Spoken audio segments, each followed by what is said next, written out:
வணக்கம். மதிமுகம் செய்திகள். இன்றைய முக்கிய நிகழ்வுகளை பார்ப்பதற்கு முன்பாக தலைப்புச் செய்திகளை பார்க்கலாம். இக்கல்வியாண்டு இனிதே அமையட்டும். பள்ளி மாணவர்களுக்கு முதல்வர் ஸ்டாலின் வாழ்த்து. விவசாயிகளுக்கு நிதி ஒதுக்கும் திட்டம் பிரதமர் மோடி முதல் கையெழுத்து. விக்கிரவாண்டி தொகுதிக்கு ஜூலை 10 இடைத்தேர்தல். வேட்புமனு தாக்கல் வரும் 14ஆம் தேதி தொடர்கிறது. மதுரை எய்ம்ஸ் ஒன்றிய அரசின் நிதியிலேயே கட்ட வேண்டும். அமைச்சர் மா சுப்பிரமணியன் வலியுறுத்தல். நீட் கருணை மதிப்பெண் விவகாரம் உச்சநீதிமன்றத்தில் புதிய மனு. தமிழகத்தில் 9 மாவட்டங்களில் கனமழை நீடிக்கும். வானிலை ஆய்வு மையம் தகவல். பள்ளி திரும்பிய மாணவ மாணவிகளுக்கு தமிழக முதல்வர் மு க ஸ்டாலின் வாழ்த்து தெரிவித்துள்ளார். கோடை விடுமுறை முடிந்து பள்ளிகள் திறக்கப்பட்டுள்ள நிலையில் பெற்றோர்கள் ஆசிரியர்களுக்கு முதல்வர் முக்கிய வேண்டுகோள் விடுத்துள்ளார். இது தொடர்பாக முதல்வர் ஸ்டாலின் வெளியிட்டுள்ள பதிவில், கோடை விடுமுறை முடிந்து பள்ளி திரும்பும் குழந்தைகள் அனைவருக்கும் இந்த கல்வியாண்டு இனிதே அமைய வாழ்த்துவதாக தெரிவித்துள்ளார். பெற்றோர்களும் ஆசிரியர்களும் மீண்டும் வகுப்பறைக்குள் அடியெடுத்து வைக்கும் மாணவ செல்வங்களின் மனநிலை, உடல்நிலை ஆகியவற்றில் கவனம் செலுத்தி வாசிப்பிலும் விளையாட்டிலும் மாணவர்களுக்கு ஊக்கமூட்டி மகிழ்ச்சியோடு இருக்கும்படி பார்த்துக் கொள்வீர்கள் என்று நம்புவதாகவும் அவர் தெரிவித்துள்ளார். டெல்லியில் உள்ள தமது அலுவலகத்தில் முறைப்படி பொறுப்பேற்றுக் கொண்ட பிரதமர் மோடி தமது முதல் கையெழுத்தாக விவசாயிகளுக்கு நிதியுதவி வழங்குவதற்கான கோப்பில் கையெழுத்திட்டார். நடைபெற்று முடிந்த மக்களவைத் தேர்தலில் பாஜக கூட்டணி வெற்றி பெற்றதை அடுத்து தொடர்ந்து 3வது முறையாக பிரதமர் மோடி பதவியேற்றார். டெல்லி குடியரசுத் தலைவர் மாளிகையில் நடைபெற்ற பிரம்மாண்ட விழாவில் குடியரசுத் தலைவர் திரௌபதி முர்மு மோடிக்கு பதவி பிரமாணமும் ரகசிய காப்பு பிரமாணமும் செய்து வைத்தார். இந்நிலையில் டெல்லியில் சவுத் பிளாக்கில் உள்ள தமது அலுவலகத்திற்கு சென்ற பிரதமர் மோடி முறைப்படி பொறுப்பேற்றுக் கொண்டார். இதற்காக சவுத் பிளாக்கிற்கு வந்த பிரதமர் மோடியை அங்கு பணியாற்றும் அதிகாரிகள் மற்றும் அலுவலர்கள் இருபுறமும் வரிசையாக நின்று கைதட்டி வரவேற்றனர்.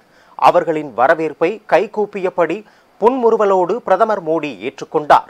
இதையடுத்து பிரதமரின் கிஷான் நிதி திட்டத்தின் மூலம் விவசாயிகளுக்கு 17வது தவணையாக நிதியுதவி வழங்கும் கோப்பில் பிரதமர் மோடி முதல் கையெழுத்திட்டார்.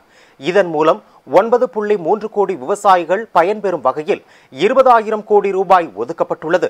கோப்பில் கையெழுத்திட்ட பின்னர் பேசிய பிரதமர் மோடி விவசாயிகள் நலனில் தமது அரசு முழு ஈடுபாட்டுடன் இருப்பதாக கூறினார். வரும் காலங்களில் விவசாயிகள் மற்றும் வேளாண் துறை நலனுக்கு மேலும் அர்ப்பணிப்புடன் பணியாற்றுவதில் ஆர்வமுடன் இருப்பதாகவும் பிரதமர் மோடி கூறினார். தமிழ்நாட்டில் காலியாக உள்ள விக்கிரவாண்டி தொகுதிக்கு ஜூலை 10ஆம் தேதி இடைத்தேர்தல் அறிவிக்கப்பட்டுள்ளது. விழுப்புரம் மாவட்டம் விக்கிரவாண்டி சட்டப்பேரவை தொகுதி உறுப்பினராக இருந்த திமுகவைச் சேர்ந்த புகழேந்தி உடல்நலக்குறைவால் ஏப்ரல் 6ஆம் தேதி காலமானார். இதையடுத்து அத்தொகுதி காலியானதாக ஏப்ரல் 8ஆம் தேதி அறிவிக்கப்பட்டது. தேர்தல் விதிகளின்படி ஒரு சட்டப்பேரவை அல்லது மக்களவை தொகுதி அதன் உறுப்பினரின் உயிரிழப்பாலோ ராஜினாமா அல்லது வேறு காரணங்களுக்காகவோ காலியானதாக அறிவிக்கப்பட்டால் அத்தொகுதிக்கு 6 மாதங்களுக்குள் இடைத்தேர்தல் நடத்தப்பட வேண்டும். இந்த நிலையில் விக்கிரவாண்டி தொகுதிக்கு ஜூலை 10ஆம் தேதி இடைத்தேர்தல் நடைபெறும் என தேர்தல் ஆணையம் அறிவித்துள்ளது. இதையடுத்து வரும் 14ஆம் தேதி வேட்புமனு தாக்கல் ஆரம்பம் என்றும் வேட்புமனுவை தாக்கல் செய்வதற்கு ஜூன் 21ஆம் தேதி கடைசி நாள் என்றும் அறிவிக்கப்பட்டுள்ளது. மேலும் வேட்புமனு தாக்கல் மீது 24ஆம் தேதி பரிசீலனை செய்யப்படும். மனுக்களை வாபஸ் பெற 26ஆம் தேதி கடைசி நாள் ஆகும். இடைத்தேர்தலில் பதிவாகும் வாக்குகள் ஜூலை 13ஆம் தேதி எண்ணப்பட்டு முடிவுகள் அறிவிக்கப்பட உள்ளன.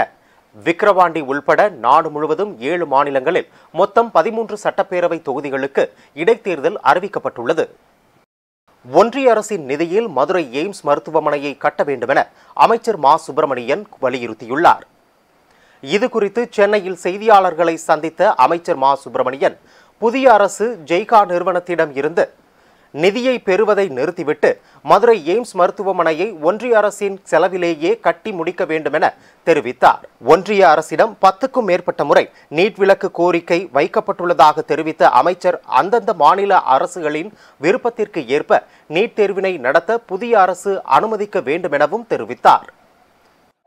நீட் புதிய அரசு ஏற்கனவே கடந்த 3 ஆண்டுகளாக தொடர்ச்சியாக ஒரு 20க்கும் மேற்பட்ட முறை மாண்புமிகு தமிழ்நாட்டின் முதலமைச்சர் அவர்கள் எப்போதெல்லாம் பிரதமரை சந்தித்தாரோ அப்போதெல்லாம் நேரடியாகவே கோரிக்கை வைத்தார். எப்பொழுதெல்லாம் கடிதங்கள் எழுதினாரோ அந்த கடிதங்களில் தவறாமல் அந்த செய்தியை குறிப்பிட்டார். என்னை எத்தனை முறை டெல்லிக்கு அனுப்பி வைத்தாரோ அத்தனை முறையும் மாண்புமிகு முதல்வர் அவர்களின் சார்பில் அந்த நீட்டு விலக்குக்கான அந்த கோரிக்கையை வைக்க அறிவுறுத்தினார். அந்த வகையில் நான் ஒரு 10 தடவைக்கும் மேற்பட்ட வகையில் நீட்டு விலக்குக்கு கோரிக்கை வைத்திருக்கிறோம். இப்பொழுது ஒன்றிய அரசின் சார்பில் குறிப்பாக மேதகு குடியரசுத் தலைவர் அலுவலகத்திலிருந்து உள்துறை அமைச்சகத்திற்கு இங்கிருந்து நிறைவேற்றப்பட்ட அந்த மசோதா என்பது உள்துறை அமைச்சகத்தின் மூலம் தமிழ்நாட்டில் இருக்கிற உயர்கல்வித்துறைக்கும் மருத்துவ கல்வித்துறை நிர்வாகத்திற்கும் தொடர்ந்து ஒரு 6-7 முறை சிறிய சிறிய விளக்கங்களை கேட்டு கடிதம் அனுப்பினார்கள். இங்கு மாண்புமிகு தமிழ்நாட்டின் முதலமைச்சர்கள் சட்ட நிபுணர்களுடன் கலந்து பேசி அதற்கான பதிலையும் முறையாக அனுப்பி வைத்திருக்கிறோம். எனவே இந்த அரசு குடியரசுத் தலைவரிடத்தில் சொல்லி அந்தந்த மாநில அரசுகள் விரும்புகிற வகையில் இந்த விலக்கு தர வேண்டும் என்கின்ற வகையில் அந்த முடிவெடுப்பார்கள் என்று கருதுகிறோம். நீட் மறுதேர்வு நடத்த வலியுறுத்தி சுமார் 2000 மாணவர்கள் கையெழுத்திட்டு கோரிக்கை மனு அடங்கிய கடிதத்தை எழுதினர். அந்த கடிதத்தில் பீகாரில் வினாத்தாள் கசிந்ததாக எழுந்த புகார், கருணை மதிப்பெண் வழங்குவதில் வெளிப்படைத்தன்மை இல்லை என்ற குற்றச்சாட்டு, இதுவரை இல்லாத அளவில் முதல் மதிப்பெண் பெற்ற மாணவர்களின் எண்ணிக்கை அதிகரிப்பு போன்றவைகளை சுட்டிக்காட்டி மறுதேர்வு நடத்த கோரிக்கை வைத்தனர். தங்களின் எதிர்காலம் தொடர்புடைய விவகாரம் என்பதால் ஒன்றிய அரசும் தேசிய தேர்வு முகமை ஆகியவையும் இதில் உரிய நடவடிக்கை எடுக்க வேண்டும் என்று வலியுறுத்தினர். தேர்வு முடிவுக்கு முன்பே OMR ஷீட் மற்றும் வினாக்களுக்கான விடைகளையும் தேசிய தேர்வு முகமை வெளியிட்டது. தேர்வு முடிவு வெளியிடப்பட்ட போது OMR ஷீட்டுடன் ஒப்பிடுகையில் மாறுபட்ட மதிப்பெண்கள் போடப்பட்டு இருப்பதாக பல மாணவர்கள் புகார்களை முன்வைத்தனர். நீட் தேர்வில் முறைகேடுகள் நடைபெற்றதாக புகார்கள் எழுவதை குறித்து முதலமைச்சர் மு க ஸ்டாலின் உள்ளிட்ட அரசியல் கட்சி தலைவர்கள் பலரும் கடும் கண்டனம் தெரிவித்துள்ளனர். அதன்படி நீட் தேர்வில் எந்த குளறுபடியும் இல்லை, நேர்மையான முறையிலேயே நடத்தப்பட்டது எனவும் தேசிய தேர்வு முகமை விளக்கமளித்து நிகழாண்டுக்கான தேர்வை மீண்டும் நடத்த கோரி உச்சநீதிமன்றத்தில் ஏற்கனவே மனு அளிக்கப்பட்டுள்ள நிலையில் தற்போது கருணை மதிப்பெண் விவகாரத்தில் மேலும் ஒரு மனு அளிக்கப்பட்டுள்ளது. இந்த மனு விரைவில் விசாரிக்க உச்சநீதிமன்றத்தில் பட்டியலிடப்படும் என்று எதிர்பார்க்கப்படுகிறது.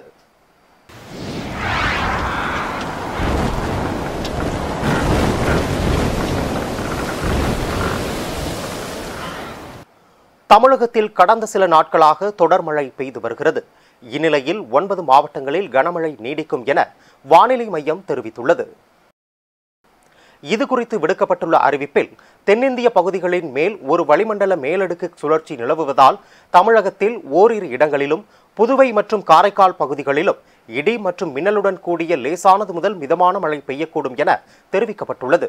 அதேபோல் கோயம்புத்தூர், திருப்பூர், தேனி, திண்டுக்கல், விருதுநகர், தென்காசி, திருநெல்வேலி மாவட்டங்களின் மலைப்பகுதிகள், நீலகிரி மற்றும் கன்னியாகுமரி மாவட்டங்களில் ஓரிரு இடங்களில் கனமழை பெய்ய வாய்ப்புள்ளதாகவும் தெரிவிக்கப்பட்டுள்ளது.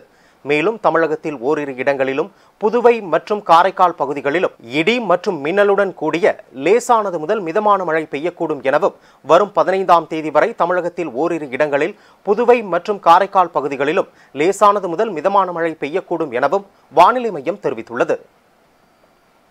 அதிமுகவில் என்னென்ன கூத்துகள் நடக்கப் போகிறது, என்னென்ன புரட்சி வெடிக்கப் போகிறது என்பதை பொறுத்திருந்து பார்க்க வேண்டும் என அமைச்சர் ரகுபதி தெரிவித்துள்ளார். புதுக்கோட்டையில் நடந்த நிகழ்ச்சி ஒன்றில் கலந்து கொண்டு பின்னர் செய்தியாளர்களை சந்தித்து பேசிய அவர், தனித்து வருவோம் என்று சொன்னவர்கள் இன்று தனித்து விடப்பட்டுள்ளதாக தெரிவித்தார். மேலும் இன்று கூட்டணியின் தயவு இல்லாமல் அவர்கள் பாரதிய ஜனதா கட்சி ஆட்சியை நடத்த முடியாது என்ற சூழ்நிலைக்கு தள்ளப்பட்டுள்ளதாகவும் அவர் தெரிவித்தார். அதாவது தனித்து வெல்வோம் என்று சொன்னவர்கள் இன்றைக்கு தனித்து விடப்பட்டிருக்கிறார்கள். இன்றைக்கு கூட்டணியினுடைய தயவு இல்லாமல் அந்த ஆட்சி இயந்திரம் நடத்த முடியாது என்கின்ற சூழ்நிலைக்கு தள்ளப்பட்டிருக்கிறார்கள். நிச்சயமாக இது நிலைத்திருக்கக்கூடிய ஆட்சியாக இருக்காது என்பது அரசியல் வல்லுநர்களுடைய கருத்தாக அமைந்திருக்கிறது. பாஜகவில் தமிழிசைக்கு ஒரு நீதி, நிர்மலா சீதாராமனுக்கு ஒரு நீதி என்கிற போக்குத்தான் உள்ளது என செல்வ பெருந்தகை விமர்சனம் செய்துள்ளார். சென்னை சத்தியமூர்த்தி பவனில் செய்தியாளர்களை சந்தித்த அவர், அகில இந்திய காங்கிரஸ் காரிய கமிட்டி கூட்டத்தில் ராகுல் காந்தியை எதிர்க்கட்சித் தலைவராக கொண்டு வர வேண்டும் என்று தீர்மானம் நிறைவேற்றியுள்ளதாக தெரிவித்தார். மேலும் நிர்மலா சீதாராமன் ஜெய்சங்கருக்கு மீண்டும் ஒன்றிய அமைச்சரவையில் இடம் கொடுத்துள்ளார்கள். அவர்களுக்கு ஒரு நீதி, தமிழிசை சவுந்தரராஜனுக்கு ஒரு நீதியா என கேள்வி எழுப்பிய அவர், வெயிலில் காய்ந்து மழையில் நனைந்து கட்சி பணியாற்றிய தமிழிசை சவுந்தரராஜனை பாஜக கைவிட்டு விட்டதாக விமர்சித்தார். தமிழிசை சவுந்தரராஜன் ஏற்கனவே சொன்ன தமிழிசை சவுந்தரராஜனை மேதகு ஆளுநராக இருந்து நீ ராஜினாமா பண்ணிட்டு போயிட்டு தென் சென்னையில் போட்டிடுங்கன்னு ஆணையிட்டது அவங்க தலைமை. அதே போன்று முருகனை, எல் முருகனை நீ போயிட்டு நீலகிரியில் போட்டிடுனாங்க. நிர்மலா சீதாராமனுக்கு ஒரு நீதி, ஜெய்சங்கருக்கு ஒரு நீதி, விளிம்பு நிலையிலிருந்து சென்றிருக்கின்ற முருகனுக்கு ஒரு நீதி, ஒடுக்கப்பட்ட சமூகத்திலிருந்து சென்றிருக்கின்ற தமிழிசைக்கு ஒரு நீதி. இதான் பாஜக RSS உடைய சித்தாந்தம். கட்சிக்காக உழைத்து குரல் கொடுத்து வெயிலிலும் மழையிலும் அலைந்த தமிழிசையை கைவிட்டு விட்டார்கள். மாநில பிரிவினைவாதை பேசுவதும் மாநிலத்துக்கு எதிராக செயல்படும் நிர்மலா சீதாராமனை அமைச்சராகி இருக்கிறார்கள். இதுதான் பாஜக. பேட்டியின் போது காங்கிரஸ் கட்சியின் துணைத் தலைவர்கள் கோபண்ணா, சொர்ண சேதுராமன், பொதுச் செயலாளர் SA வாசு உள்ளிட்ட பலர் இருந்தனர். டெல்லியில் உள்ள ஆம் ஆத்மி கட்சியின் தலைமை அலுவலகத்தை காலி செய்வதற்கான காலக்கெடுவை உச்சநீதிமன்றம் நீடித்துள்ளது. டெல்லி உயர்நீதிமன்றத்தின் உள்கட்டமைப்பு விரிவாக்கத்திற்காக நிலம் ஒதுக்கப்பட்டதால் ரோஸ் அவென்யூவில் உள்ள ஆம் ஆத்மி கட்சியின் தலைமை அலுவலகத்தை வரும் 15ஆம் தேதிக்குள் காலி செய்ய வேண்டும் என உச்சநீதிமன்றம் உத்தரவிட்டது. இதனிடையே மற்ற கட்சிகளைப் போலவே ஆம் ஆத்மி கட்சிக்கு அலுவலகம் அமைக்க இடம் தர வேண்டும் என்று டெல்லி உயர்நீதிமன்றம் ஒன்றிய அரசுக்கு உத்தரவிட்டது. இந்நிலையில் வரும் ஆகஸ்ட் 10ஆம் தேதி வரை அலுவலகத்தை காலி செய்வதற்கான காலக்கெடுவை உச்சநீதிமன்றம் நீட்டித்துள்ளது.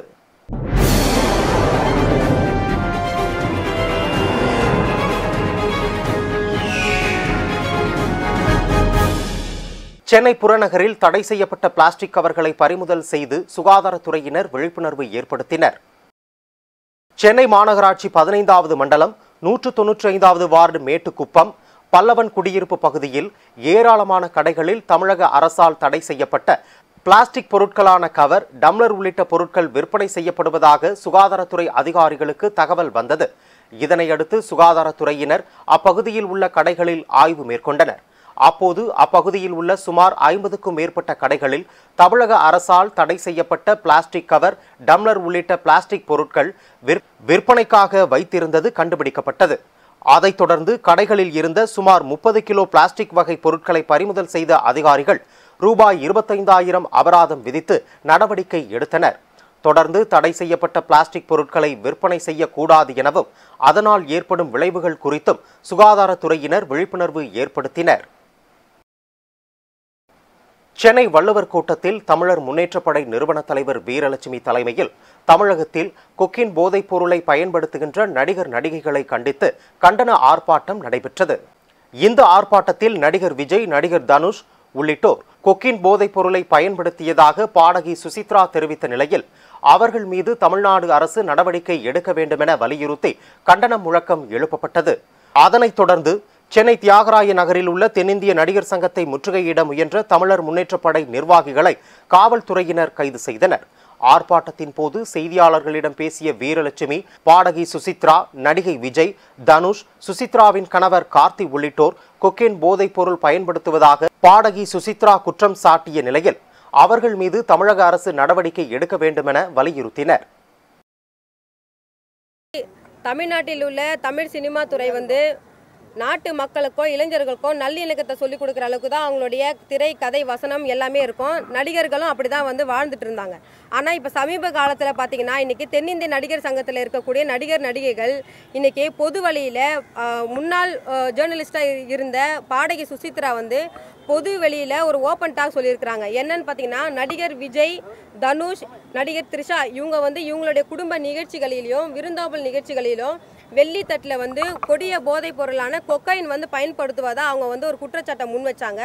அதன்படி நாங்கள் ஒரு சில தினங்களுக்கு முன்பாக உள்துறை செயலாளர் தமிழ்நாடு அரசு அமுதா IAS அவர்கள் அலுவலகத்தில் இந்த நடிகர்களுக்கு போதைப் பொருட்களான இந்த கொடிய போதைப் பொருள் கொக்கைன் எப்படி அவங்களுக்கு யார் சப்ளை பண்ணாங்க, அந்த பயன்படுத்தின நடிகர் விஜய், தனுஷ், த்ரிஷா, ஆண்ட்ரியா, சுசித்ரா அவங்களுடைய கணவர் இவங்க எல்லாருமே மருத்துவ பரிசோதனைக்கு உட்படுத்தப்பட்டு இவங்க விசாரணையை மேற்கொள்ள நாங்கள் புகார் கொடுத்தோம்.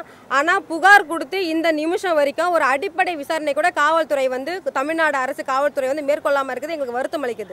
சென்னையில் தனியார் உணவகத்தில் பணிபுரிந்து வந்த ஊழியர்கள் 3 அடுத்தடுத்து மின்சாரம் பாய்ந்த நிலையில் திரிபுரா மாநிலத்தைச் சேர்ந்த இளைஞர் பரிதாபமாக உயிரிழந்தார். சென்னை துறைப்பாக்கம் பல்லாவரம் சாலையில் உள்ள தனியார் உணவகத்தில் திரிபுரா மாநிலத்தைச் சேர்ந்த உதவியாளர்கள் மற்றும் ஹவுஸ் கீப்பிங் பணியில் ஈடுபட்டு வந்தனர். இந்நிலையில் நேற்று இரவு வழக்கம் போல் உணவகத்தை திரிபுரா மாநிலத்தைச் சேர்ந்த தன்குமார், அமன்ரா திப்பர்மா, சுகுமார் திப்பர்மா ஆகிய மூவரும் உணவகத்தை சுத்தம் செய்து கொண்டிருந்தனர். உணவகத்தில் உள்ள குளிர்சாதன பெட்டி அருகே சுத்தம் செய்த போது திடீரென தன்குமார் மீது மின்சாரம் பாய்ந்து கீழே விழுந்துள்ளார். அமன்ரா திப்பர்மா, சுகுமார் திப்பர்மா ஆகிய இருவரும் தன்குமாரை காப்பாற்ற முயன்ற போது அவர்கள் மீதும் மின்சாரம் பாய்ந்தது. இதை பார்த்த சக ஊழியர்கள் மின்சாரம் பாய்ந்து ஆபத்தான நிலையில் உள்ள மூவரையும் மீட்டு பெருங்குடியில் உள்ள தனியார் மருத்துவமனையில் மூவரையும் சிகிச்சைக்கு சேர்த்துள்ளார்கள். அங்கு மூவரையும் பரிசோதித்த மருத்துவர்கள் தன்குமார் சம்பவ இடத்திலேயே பரிதாபமாக உயிரிழந்ததாக கூறியுள்ளனர். மேலும் மற்ற இருவருக்கும் மருத்துவமனையில் உரிய சிகிச்சை அளிக்கப்பட்டு வருகிறது. உயிரிழந்த தன்குமார் உடலை சென்னை ராயப்பேட்டை அரசு மருத்துவமனைக்கு அனுப்பி வைத்த போலீசார் விசாரணை மேற்கொண்டு வருகின்றனர். பல்வேறு மாவட்டங்களில் நடைபெற்ற நிகழ்வுகளை களத்தில் மதிமுகம் பகுதியில் பார்க்கலாம்.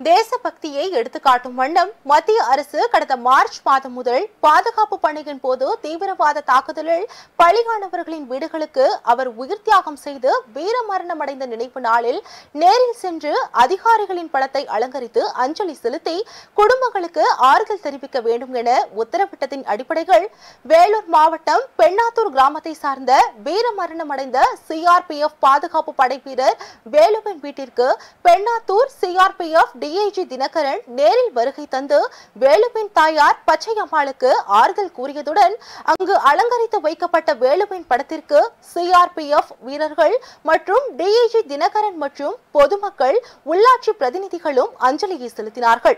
இன்று ஜூன் 10ஆம் தேதி 1998ஆம் ஆண்டு இந்த பகுதியை சேர்ந்த சிஆர்பிஎஃப் வீரர் வீரமரணம் அடைந்தார். திரு பி. வேலு இவர் இந்த பகுதியை சேர்ந்தவர். இவரோட அப்பா அம்மா பச்சையம்மாள் பக்கத்தில் இருக்காங்க. அப்பா தெய்வத்திரு பொன்னன் இறந்துட்டாங்க. இவர் 1994ஆம் ஆண்டு சிஆர்பிஎஃப் சேர்ந்து நல்ல ட்ரைனிங் பண்ணி இவர் ஒரு பெரிய பதவிக்காக 113ஆம் பெட்டாலியனில் சேர்ந்தார். சேர்ந்து அங்கே வேலை பார்க்கும்போது 4 வருஷத்துல அவர் மாவோயிஸ்ட் ஆந்திராவில் மாவோயிஸ்ட் பிளாஸ்டில் ஐஏபி பிளாஸ்டில் தன் உயிரை தியாகம் செய்தார். இவரோட கூட இன்னும் 8 பேர் இருந்தாங்க. எல்லாரும் ஃபைட் பண்ணி பிளாஸ்ட் ஆன பிறகும் துப்பாக்கி வச்சு சண்டை போட்டு இந்த பிளாஸ்ட் எஃபெக்ட்னால இவர் இறந்துட்டார். சோளிங்கர் அருகே சமத்துவபுரம் பகுதி மக்கள் வீட்டுமனை பட்டா கேட்டு வட்டாட்சியரிடம் மனு அளித்தனர். ராணிப்பேட்டை மாவட்டம் சோளிங்கர் ஒன்றியத்துக்கு உட்பட்ட கூடலூர், சமத்துவபுரம் பகுதிகள் 23 ஆண்டுகளாக 70க்கும் மேற்பட்ட குடும்பங்கள் வசித்து வருவதாகவும் இதில் 20 குடும்பங்களுக்கு வீட்டுமனை பட்டா வழங்கியதாகவும் மேலும் 50 குடும்பங்களுக்கு வீட்டுமனை பட்டா வழங்க கோரி 50க்கும் மேற்பட்டோர் சோளிங்கர் வட்டாட்சியர் ஸ்ரீதேவியை நேரில் சந்தித்து மனு அளித்தனர். மனுவை பெற்றுக்கொண்ட வட்டாட்சியர் மனு மீது உரிய நடவடிக்கை எடுத்து பட்டா வழங்க ஏற்பாடு செய்வதாக உறுதியளித்தார்.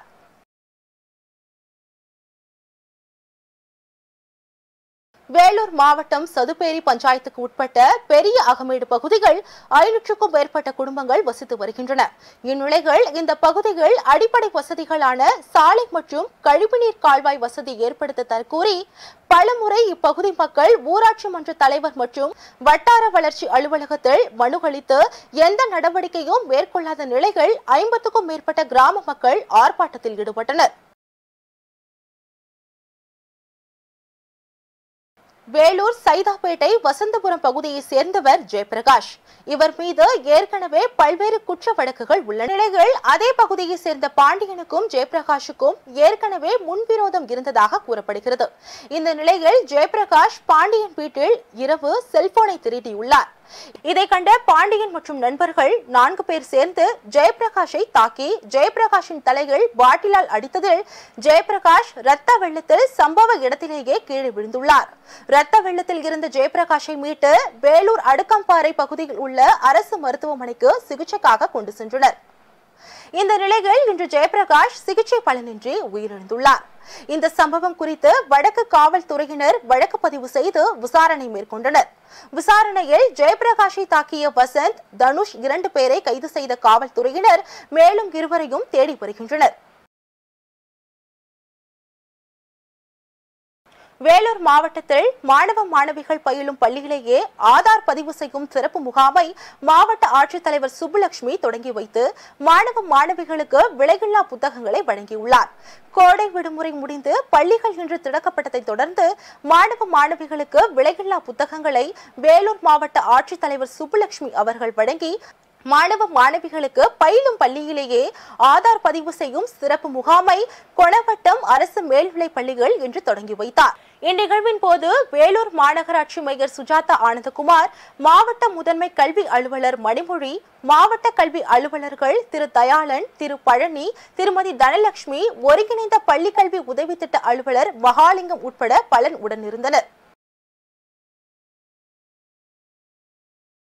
அதேபோல் ராணிப்பேட்டை மாவட்டம் லாலாப்பேட்டை அரசு மேல்நிலைப் பள்ளிகள் மாணவ மாணவிகளுக்கு பாட புத்தகங்களை வழங்கும் நிகழ்ச்சிகள் மாவட்ட ஆட்சியர் வளர்மதி பங்கேற்று மாணவ மாணவிகளுக்கு பாட புத்தகங்களை வழங்கி மாணவ மாணவிகளை பாராட்டியும் அறிவுரைகளை வழங்கியும் ஊக்கப்படுத்தினார்.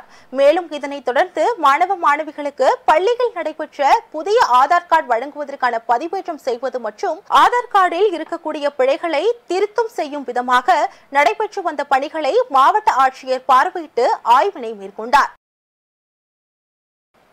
அதேபோல் அரியலூர் மாவட்டம் அரியலூர் அரசு பெண்கள் உயர்நிலைப் பள்ளிகள் பள்ளி மாணவ மாணவிகளுக்கு பள்ளிகளிலேயே ஆதார் கார்டுக்கான பதிவு மற்றும் புகைப்படம் எடுக்கும் முகாமினை துவங்கி வைத்து மாணவ மாணவிகளுக்கு பாட புத்தகங்களை போக்குவரத்து துறை அமைச்சர் சிவசங்கர் அவர்கள் வழங்கியுள்ளார். இந்நிகழ்ச்சியில் மாவட்ட ஆட்சித்தலைவர் ஆணிமேரி ஸ்வர்ணா, அரியலூர் சட்டமன்ற உறுப்பினர் சின்னப்பா, அரியலூர் நகர்மன்ற தலைவர் சாந்தி கலைவாணன், மாவட்ட முதன்மை கல்வி அலுவலர் திரு சி சுவாமி முத்தழகன் மற்றும் எல்காட் நிறுவன பணியாளர்கள், ஆசிரியர்கள், மாணவ மாணவிகள் உள்ளிட்ட பலர் கலந்து கொண்டனர். வேலூர் மாவட்டம் குடியாத்தம், தரணம்பேட்டை பகுதிகள் தனியாருக்கு சொந்தமான நகைக்கடை உள்ளது. இங்கு நேற்று முன்தினம் மர்ம நபர் ஒருவர் நகை வாங்குவது போல கடைக்குள் வந்து மோதிரம், பிரேஸ்லைட், செயின் உள்ளிட்ட நகைகளின் விலையை கேட்டுள்ளார். பிறகு பணம் குறைவாக இருப்பதாகவும் ஏடிஎம்மில் இருந்து பணத்தை எடுத்து வருவதாகவும் கூறி கடைக்கு வெளியே சென்ற மர்ம நபர் நீண்ட நேரம் ஆகியும் கடைக்கு வரவில்லை. பின்னர் கடையில் இருந்த நகைகளை மதிப்பீடு செய்யும் போது 2.5 சவரன் செயின் காணாமல் போயிருந்தது தெரிய வந்தது. இதனையடுத்து கடையில் பொருத்தப்பட்டிருந்த சிசிடிவி காட்சிகளை ஆராய்ந்த போது நகைகளை வாங்குவது போல் நடித்து ஊழியர்களை திசை திருப்பி தங்க செயினை திருடி சென்றது பதிவாகியிருந்தது. மேலும் இது குறித்து கடை உரிமையாளர் குடியாத்தம் நகர காவல் நிலையத்தில் புகார் அளித்ததின் பேரில் சிசிடிவி காட்சிகளை வைத்து நகையை திருடி சென்ற மர்ம நபரை போலீசார் தீவிரமாக தேடி வருகின்றனர். திருப்பத்தூர் அரசு பெண்கள் மீனாட்சி மேல்நிலைப் பள்ளியில் இன்று திருப்பத்தூர் சட்டமன்ற உறுப்பினர் ஏ நல்லத்தம்பி சிறப்பு அழைப்பாளராக கலந்து கொண்டு பள்ளி மாணவ மாணவிகளுக்கு இலவச நோட்டு புத்தகங்களை வழங்கியுள்ளார். இதில் திருப்பத்தூர் நகர செயலாளர், பெற்றோர் ஆசிரியர் தலைவர் ராஜேந்திரன், முன்னாள் சேர்மன் அரசு நகரமன்ற தலைவர் சங்கீதா வெங்கடேசன் மற்றும் நகரமன்ற துணைத் தலைவர் சபிகுல்லா உள்ளிட்டோர் பங்கேற்றனர். திருப்பத்தூர் மாவட்டம் கந்திலை ஒன்றியத்திற்குட்பட்ட விஷமங்கலம் அடுத்த சித்தேரி பகுதியில் உள்ள அரசு ஊராட்சி ஒன்றிய நடுநிலைப் பள்ளிகள் தேசிய கால்நடை நோய் கட்டுப்பாட்டு திட்டத்தின் கீழ் கால்நடை பராமரிப்புத்துறை சார்பில் கோமாரி நோய் தடுப்பூசி முகாம் கால்நடை உதவி மருத்துவர் சந்திரமோகன் தலைமையில் நடைபெற்றது. மேலும் இந்த முகாமிற்கு மாவட்ட ஆட்சித்தலைவர் தர்பகராஜ் சிறப்பு அழைப்பாளராக கலந்து கொண்டு முகாமை தொடங்கி வைத்தார். இந்த நிலையில் முகாமிற்கு சித்தேரி, விஷமங்கலம், ரங்கநாத வலசை, கோடியூர் உள்ளிட்ட பகுதிகளில் இருந்து பொதுமக்கள் தங்களின் மாடு மற்றும் எருமைகளை அழைத்து வந்து தடுப்பூசியை செலுத்திக் கொண்டனர். அதேபோல் ராணிப்பேட்டை மாவட்டம் வானம்பாடி கிராம பகுதிகள் கால்நடை பராமரிப்பு துறையின் சார்பில் தேசிய கால்நடை நோய் தடுப்பு திட்டம் 5வது சுற்று கோமாரி நோய் தடுப்பூசி முகாம் தொடக்க நிகழ்ச்சி நடைபெற்றது. இந்த நிகழ்ச்சியில் மாவட்ட ஆட்சியர் வளர்மதி பங்கேற்று கோமாரி நோய் தடுப்பூசி செலுத்தும் முகாமினை தொடங்கி வைத்தார். இந்த முகாமில் 100க்கும் மேற்பட்ட மாடுகள் கொண்டுவரப்பட்டு கால்நடை மருத்துவர்கள் மூலம் கோமாரி நோய் தடுப்பூசியானது செலுத்தப்பட்டது. மேலும் கால்நடைகளுக்கு வழங்கக்கூடிய ஊட்டச்சத்து நிறைந்த மருந்துகளும் வழங்கப்பட்டது. வேலூர் மாவட்டம் வசந்தபுரத்தில் உள்ள தனியார் பள்ளிகள் இன்று விடுமுறைக்கு பின்னர் குழந்தைகள் ஆர்வமுடன் பள்ளிக்கு வந்தனர். அவர்களை பள்ளியின் முதல்வர் ஹேமலதா தலைமையில் பென்சில் மற்றும் சாக்லேட்டுகள் உள்ளிட்ட இனிப்புகளை கொடுத்து வரவேற்றனர். பெற்றோர்களும் ஆர்வமுடன் பிள்ளைகளை பள்ளிக்கு அழைத்து வந்தனர். இதில் தொழிலதிபர் லோகநாதன் சிறப்பு அழைப்பாளராக கலந்து கொண்டார்.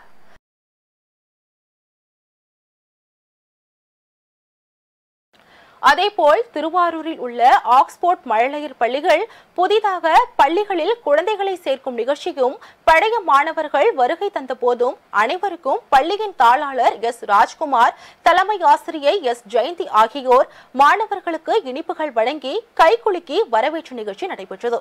இந்த நிகழ்ச்சிகள் பள்ளியின் ஒருங்கிணைப்பாளர் ஜெயராஜ், அறக்கட்டளைகளை சேர்ந்த ஜெயராஜ், ஆசிரியர்கள் லக்ஷ்மி, கார்த்திகா, கோமதி, சாந்தி, வினோத் மற்றும் பெற்றோர்கள் ஆகியோர் கலந்து கொண்டு சிறப்பித்தனர்.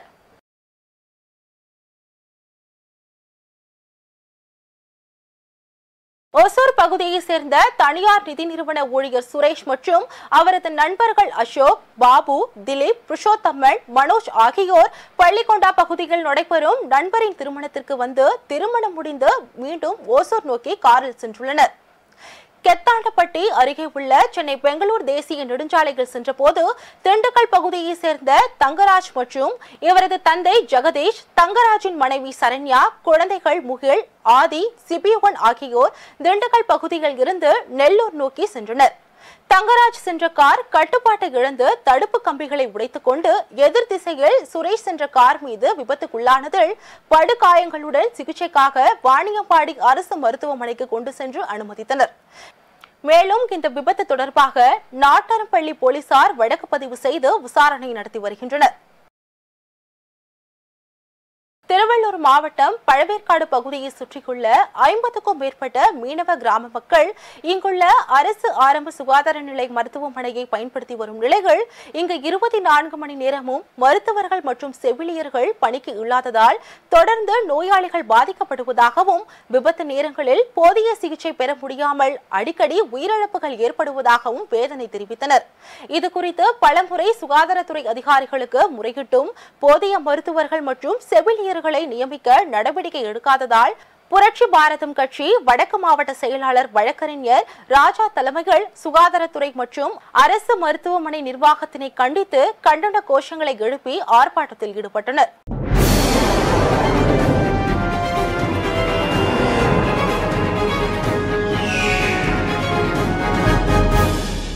வடகொரியாவுக்கு எதிராக எல்லையில் ஒலிபெருக்கி பிரச்சாரம் மீண்டும் தொடங்கப்படும் என்று தென்கொரியா அறிவித்துள்ளது.